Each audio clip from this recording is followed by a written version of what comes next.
girang dalam kasih Tuhan. Shalom Bapak Ibu, Saudara-saudari yang terkasih dalam Kristus. Bersama kami kembali Crozier.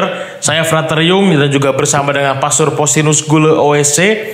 Kami di sini sekarang berada di studio Crozier. Studio Crozier ya. Ya, studio Crozier ini, dan kami akan memberikan juga pewartaan katekese tentang perkawinan. Video yang sebelumnya kita bahas tentang bagaimana persiapan seorang kaum muda untuk bagaimana kalau misalkan pasangan beda suku, beda gereja. Nah, sekarang ini menjadi tema yang hangat gitu ya. Hangat dan juga ya karena mungkin pengaruh modernitas maksudnya.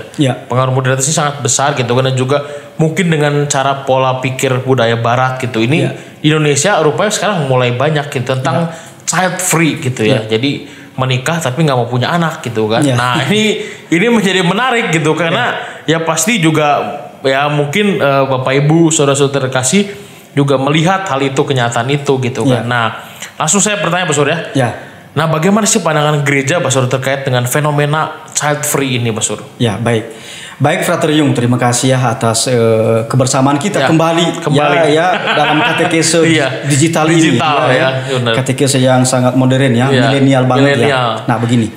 Sebelum saya menjawab itu, memang akhir ini itu sangat masif perbedaan pendapat di media sosial. Di Twitter, di Facebook, atau di media-media online lainnya itu ya, yang sebagian mengatakan mendukung child free, karena mengatakan itu haknya,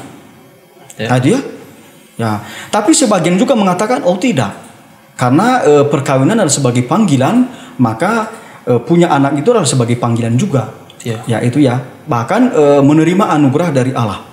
Nah, karena begitu banyak pendapat-pendapat ini, dan yang mengeluarkan statement atau pendapat itu public figure yang punya pengaruh, Nah, kalau public figurnya mengeluarkan pendapat yang sejalan dengan ajaran kita, masih oke. Tapi kalau tidak, nah ini membuat kaum muda juga akan ragu-ragu yang mana pendapat yang benar. Betul. Ya, maka pada kesempatan ini kita mengingatkan kaum muda. Nah, child free itu sebenarnya adalah kesadaran penuh untuk memutuskan tidak mau punya anak. Jadi dia tahu, dan dia mau, dia sadar melakukan itu. Jadi dia tidak mau memiliki anak seumur hidup. Berarti kalau kita melihat ini, itu bertentangan dengan ajaran gereja. Kalau misalnya kita lihat dalam kitab suci itu ya, dalam Kejadian bab 1 ayat 28. Di sana diberkati Adam dan Hawa, ya manusia yang pertama, supaya mereka beranak cucu. Mau mengatakan juga pada mereka yang akan menikah, supaya mereka juga beranak cucu. Jadi sejak penciptaan, Tuhan Allah sudah menghendaki supaya orang tua atau suami istri itu beranak. Jadi kelahiran anak ini merupakan kehendak dari Tuhan Allah sendiri.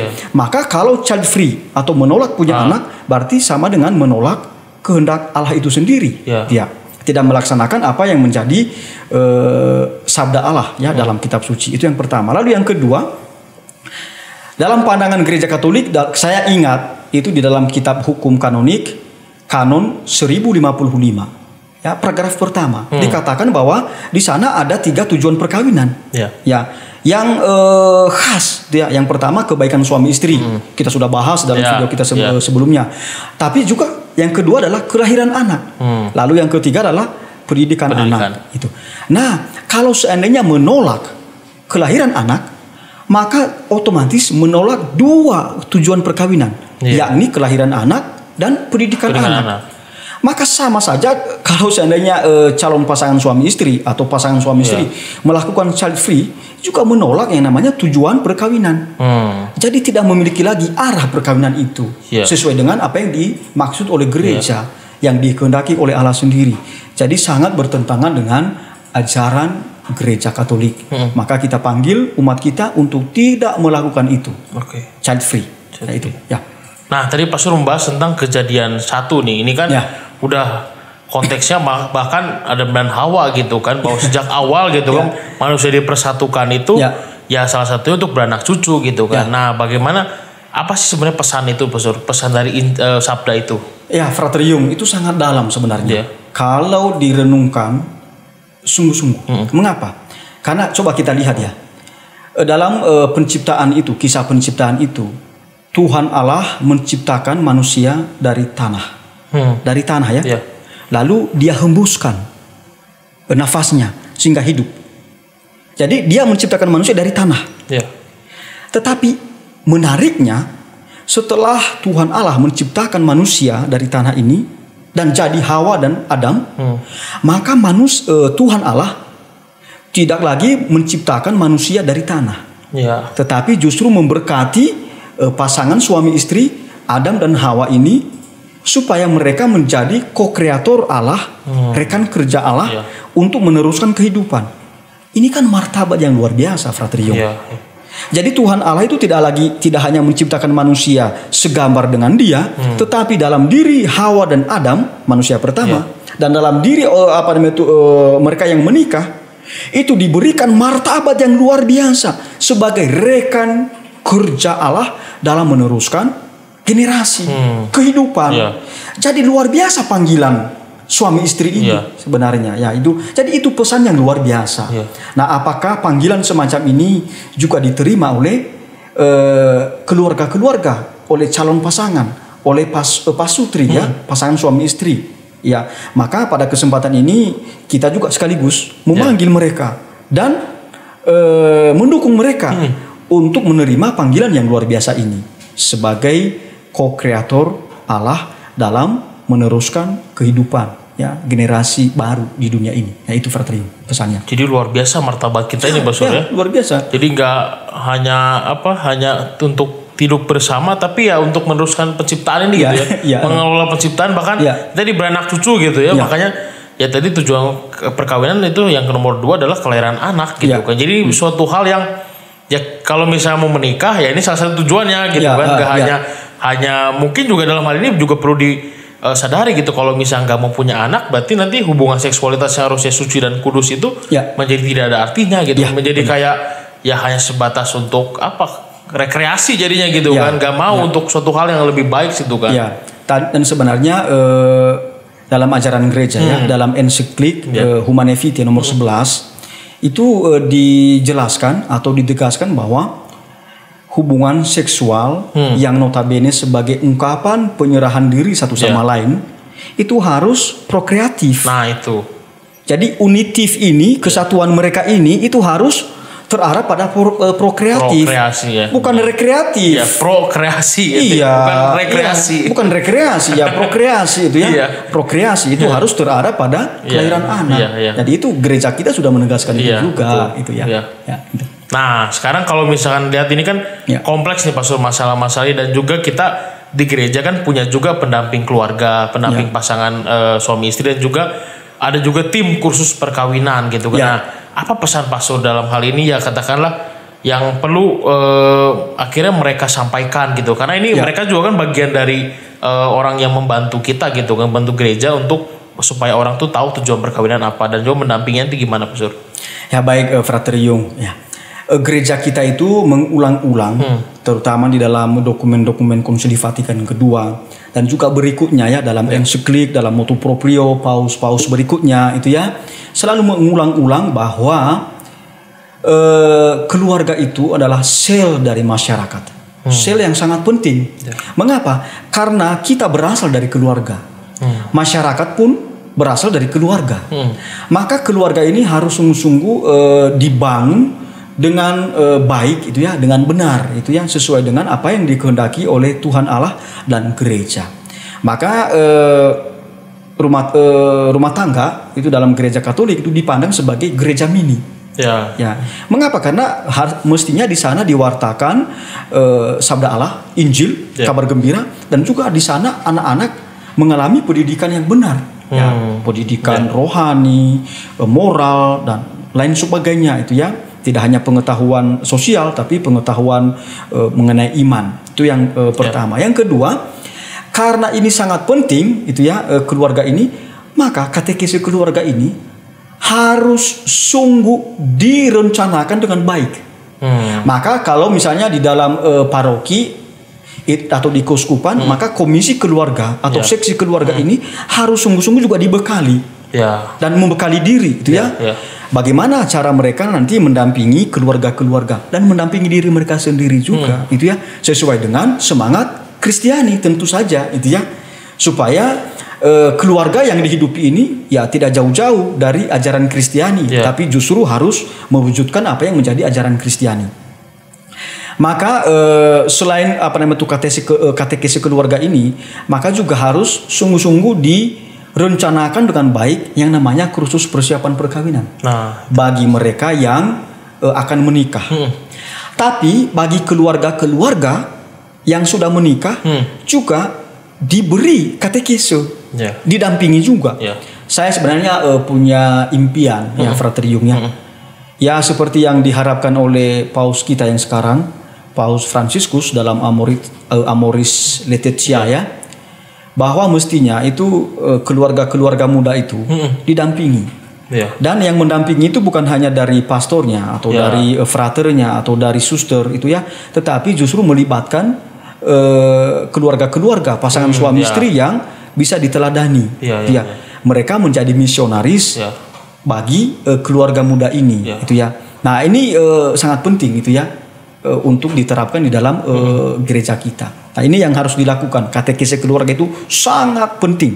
Kita saja juga ya berasal dari keluarga ya. Iya benar. Dan kalau kita sudah terbentuk karakter kita dalam keluarga, bayangkan kalau seperti apa kita menjadi imam.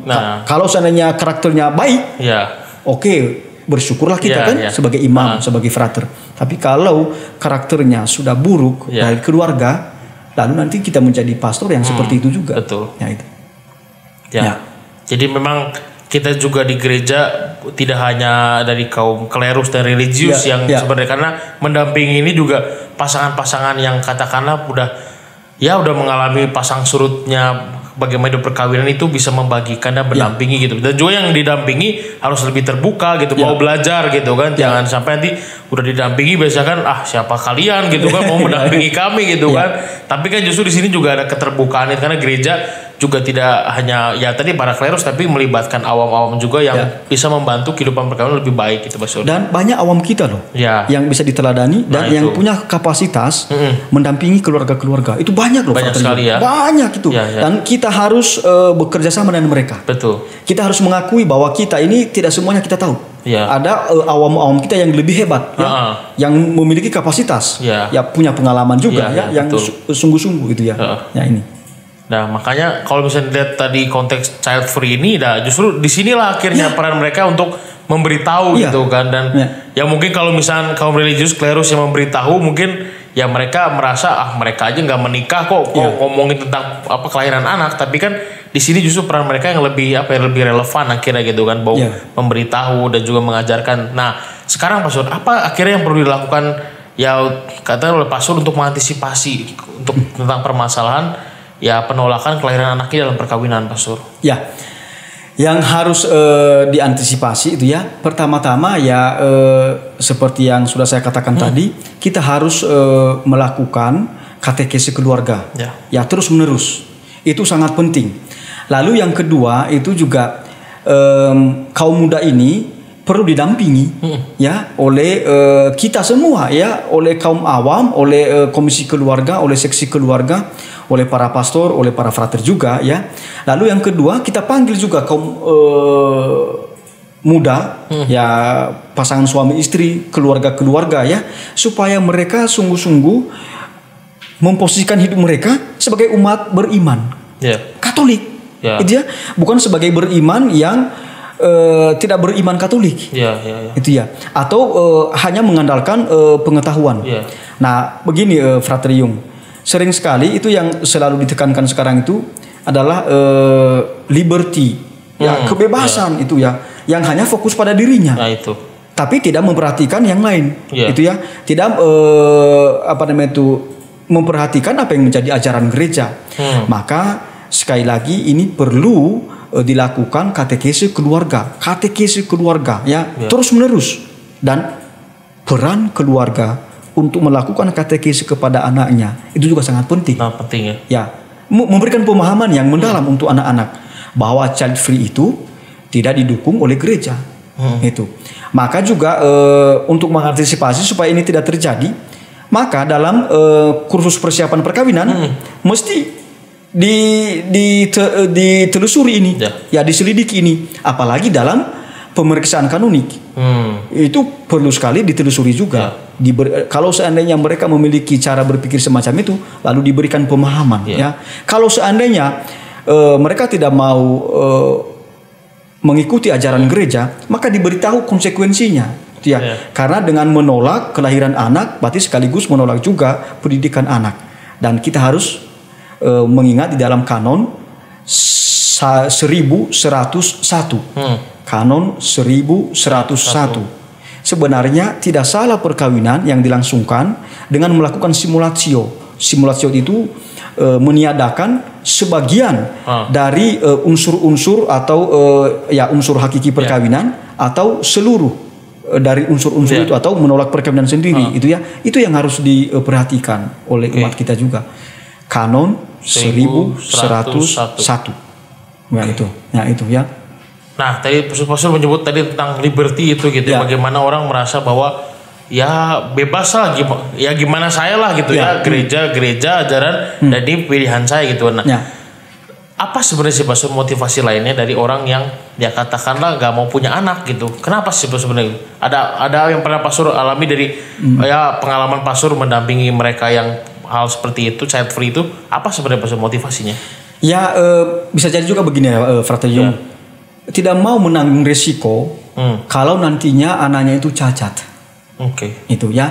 Jadi barangkali mereka ini memiliki trauma.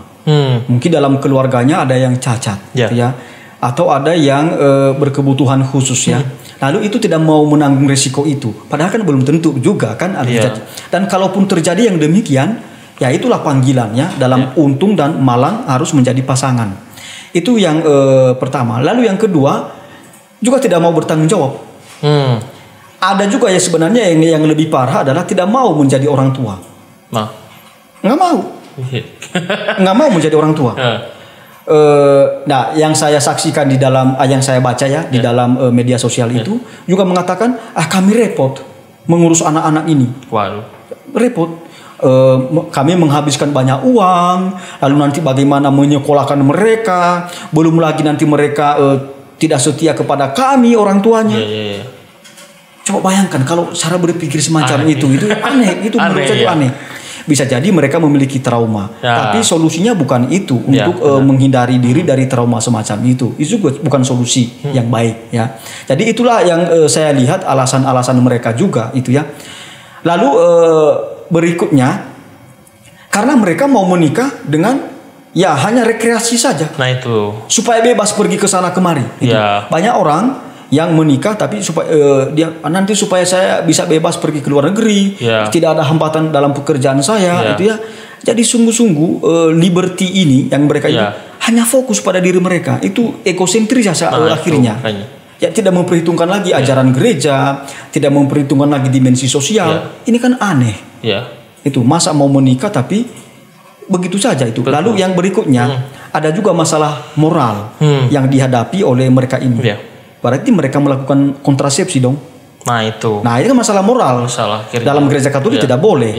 Atau bisa jadi ada yang melakukan sterilitas, sterilisasi itu ya, supaya mereka tidak bisa lagi punya anak. Ini juga ditolak oleh gereja, kan nggak boleh itu melakukan begitu. Ya, jadi itu motivasi-motivasi yang mereka lakukan juga, Frater Yung. Beragam Pak Surya masalah ini ya. Dan memang ini kontekstual sekali gitu. Karena itu tadi ya pola pikir Barat sih mungkin ya, yang menganggap hal itu mungkin ya tadi benar, kalau misalnya menikah gitu kan, kalau sudah ada dalam ikatan perkawinan jadi lebih mudah urusan administratif negara dan sebagainya juga. Ya kalau mereka bersatu nggak dianggapnya udah sah gitu kan, udah sah dalam satu bangunan, tapi ya akhirnya itu tadi kan nggak ada tujuan yang lebih mulianya dari perkawinan itu. Dan juga ya memang ada juga kadang menikah terus punya anak tapi nggak mau punya anaknya tapi melihara anjing, kan ada juga gitu maksudnya. Peliharaan kan gitu. Mereka merasa kita rawat aja ini gitu kan. Tapi kan ya pola pikir seperti ini seharusnya berbeda harusnya gitu kan, antara anjing dan ini kan kelahiran yang berdasarkan dari buah dari cinta gitu kan. Keluhuran seksualitas akhirnya di situ gitu kan Pak Sur ya. Nah, untuk itu terakhir Pak Sur, apa akhirnya yang menjadi sebuah kutipan lah gitu ya, kutipan dari ajaran gereja gitu yang mau Pastor sampaikan terkait dengan hal ini, Pastor? Nah, baik Frater Yung, sebelum saya akhiri, itu ada satu lagi fenomena lain yang perlu kita sampaikan kepada umat supaya tidak diikuti. Itu sekarang itu ada fenomena lain yang begitu jamak, yakni satu rumah, tetapi tidak mau memiliki ikatan perkawinan yang sah. Ini juga bertentangan dengan ajaran gereja, karena berarti di sana melakukan seks pranikah. Free sex dong, seks bebas. Dan itu bertentangan dengan ajaran kita moral dan juga itu melakukan dosa besar. Maka pada kesempatan ini kita berharap umat kita tidak melakukan itu. Kalau ada yang melakukan, segeralah sahkan perkawinan itu supaya sungguh-sungguh sah di hadapan Allah, di hadapan gereja dan di hadapan umat beriman. Dengan demikian mereka tidak jatuh terus dan tidak membandel terus dalam dosa.